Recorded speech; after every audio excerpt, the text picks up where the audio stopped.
Bismillah ar-Rahman ar-Rahim, salatu salam ala Rasulillah wa ala alihi wa sahbihi wa man wala. Alors, rendu à la 5e séance, et comme on l'a dit lors de la séance précédente, on a abordé les catégories des héritiers telles qu'indiquées dans le Coran. Principalement, c'était les versets 11, 12 et 176 de la sourate 4 des femmes. Mais maintenant, dans cette séance, on va essayer de résumer les catégories des héritiers d'une manière sommaire, d'une manière brève, tel que indiqué dans le code de la famille ou à la lumière des dispositions du code de la famille. La lecture des dispositions du livre 6 du code de la famille relatif à la succession et permet de constater que les héritiers se divisent en 4 catégories. Alors, et là, il faut retourner à l'article 334 du code de la famille. Ces catégories des héritiers se résument comme suit. Alors, il y a en premier lieu les héritiers à fard seulement. Très bien. Et là, la fard qui ont une part dans la succession. Alors, ce sont ceux qui ont uniquement une part successorale déterminée.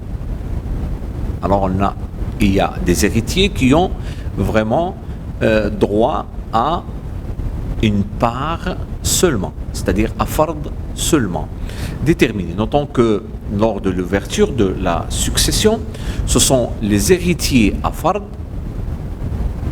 qui reçoivent en premier lieu leur part.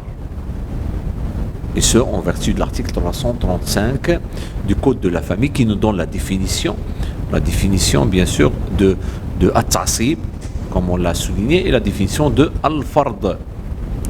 Alors, aussi, il est essentiel de noter que les héritiers à fard seulement sont au nombre de 6.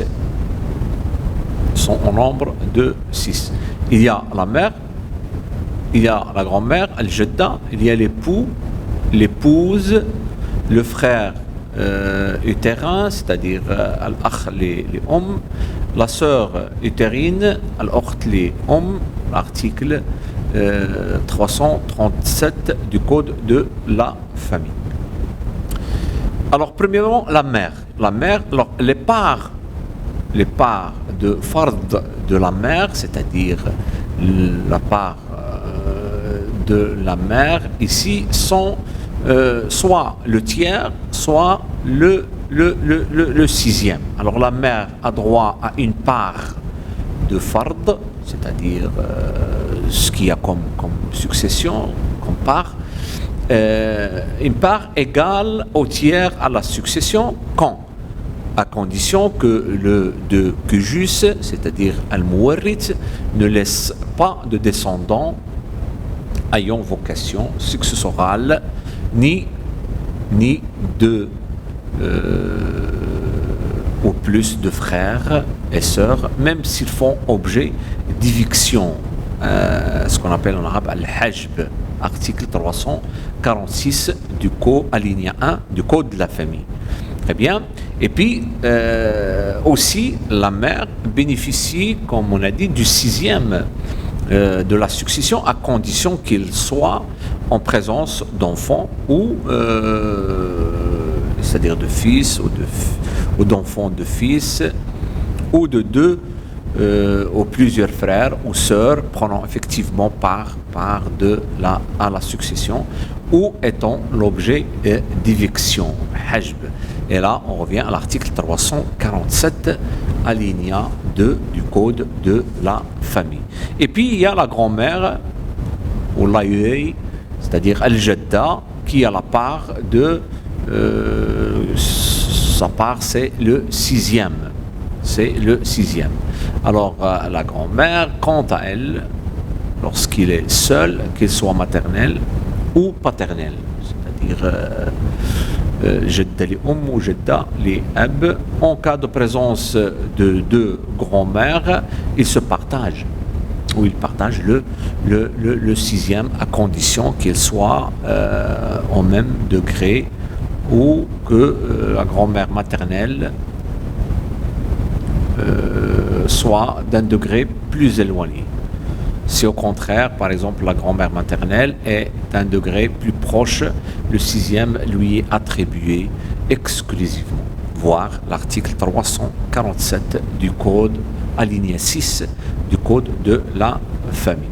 Et puis, il y a la catégorie des époux. Alors, l'époux, ici, comme l'a souligné l'article 343, 42 et 43, le père, l'époux, il a deux parts, soit la moitié, soit le quart. Alors ici, là, on constate qu'il y a un respect, bien sûr, et compatibilité avec ce qu'on a vu avec le droit musulman, avec les parts ou les catégories des héritiers et leur part d'un point de vue du droit musulman, alors de ce qui a été déduit à travers les versets qu'on a étudiés, les versets de l'héritage. Alors, les parts de l'époux sont la moitié ou le quart. Alors, il a le droit à une part fard, la moitié, égale à la moitié de la succession, c'est à condition que son épouse n'a pas laissé une descendance à vocation successorale, tant masculine ou féminine. Article 342, alinéa 1 du Code de la famille. Mais l'époux bénéficie du quart de la succession en concours, c'est-à-dire avec une descendance, lorsqu'il y a une présence de descendance de l'épouse ayant vocation successorale, il y a, et ce en vertu de l'article 343, alinéa 1 du Code de la famille. L'épouse maintenant, l'épouse est là aussi des parts qui sont soit le quart, soit le huitième. Alors, elle, l'épouse, bénéficie bien sûr du quart de la succession en l'absence de descendance à vocation successorale. Article 343, alinéa 2 du Code de la famille. Et puis, il a droit aussi à une part de fard, c'est-à-dire égale au huitième de la succession. C'est la seule héritier. C'est la seule héritier à fard qui peut recevoir le huitième de la succession lorsque son époux, bien sûr, laisse une descendance ayant vocation successorale. Et là, on peut revenir à l'article 344 du Code de la famille. Maintenant, le frère utérin, al-akh li et la sœur utérine, al-ukht li leurs parts sont soit le tiers ou le sixième. Alors, plusieurs frères ou sœurs utérins bénéficient du tiers de la succession, en l'absence, bien sûr, du père, de grand-père paternel, d'enfants du de cujus, c'est-à-dire de al-muwarrith, l'hérité, c'est-à-dire la personne décédée, et d'enfants du fils du sexe masculin ou féminin. Là, il faut revenir à l'article 346, alinéa 2 du Code de la famille. Le frère utérin, al-akh li à condition qu'il soit seul, ou la sœur utérine, à condition qu'elle soit seule, ont droit au sixième de la succession. Bien sûr, si le de cujus ne laisse ni père, ni grand-père, ni aïeux, ni enfant de fils de sexe masculin ou féminin. Article 347, alinéa 5 du Code de la famille. Maintenant, ce sont les héritiers à fard seulement. Mais il existe aussi une autre catégorie des héritiers, à la lumière ou selon les dispositions du Code de la famille, ce sont les héritiers par ta'sib. Ta'sib, qui héritent la totalité ou l'ensemble de la succession ou le reste de la succession après affectation des parts aux héritiers à fard. Alors, quels sont les héritiers qui héritent par ta'sib seulement? Alors, ce sont ceux qui héritent la totalité, comme j'ai dit, de la succession ou de ce qui reste de cette succession après l'affectation des parts dues aux héritiers qui ont des parts à fard. Alors, une fois les héritiers à fard et leur part, et dans le cas où il n'existe pas d'héritiers à fard, d'héritiers qui ont des parts, ce sont les héritiers par ta'sib qui héritent la totalité de la succession ou de ce qui en reste. Et là, il faut revenir à l'article 336 du Code de la famille. En vertu de l'article 338 du Code de la famille, les héritiers par ta'sib seulement sont au nombre de 8. Il y a le fils de fils à l'infini, et puis le frère germain, al-akh shaqiq, le frère consanguin, al-akh li'ab, et le fils de chacun d'eux à l'infini, puis l'oncle germain, al-am al-shaqiq, l'oncle paternel, al-am li'ab, et le fils de chacun d'eux à l'infini. Maintenant, il existe une autre catégorie, c'est les héritiers à fard, c'est-à-dire qui ont un part, et aussi par ta'sib à la fois. Il s'agit de ceux qui héritent une part déterminée de la succession et aussi la part qui en reste dans son ensemble. Et là, ce sont au nombre de 2. Et là, c'est le père et le grand-père. Al-ab wa al-jad. Alors, ces deux personnes, ils peuvent hériter à fard et hériter par ta'sib à la fois. Eh bien, ils peuvent en premier hériter une part déterminée et aussi hériter la part qui reste par ta'sib. Et puis la quatrième catégorie, ce sont les héritiers à fard et par ta'sib, mais séparément.